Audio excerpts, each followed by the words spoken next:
CISL FP vuol fare della contrattazione il proprio punto di forza. Non avendo come unico riferimento i casi particolari, le delusioni personali, le aspettative dei singoli, ma avendo chiara una programmazione per il bene collettivo di tutti i dipendenti, con un'assunzione chiara di responsabilità ed una dichiarazione altrettanto chiara sul programma e sugli obiettivi che si pone.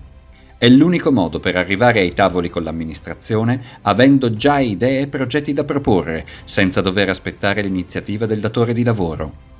Perché le lotte di principio possono anche avere un senso, ma non è possibile che la lotta senza o indipendentemente dai risultati sia l'unico principio dell'azione sindacale.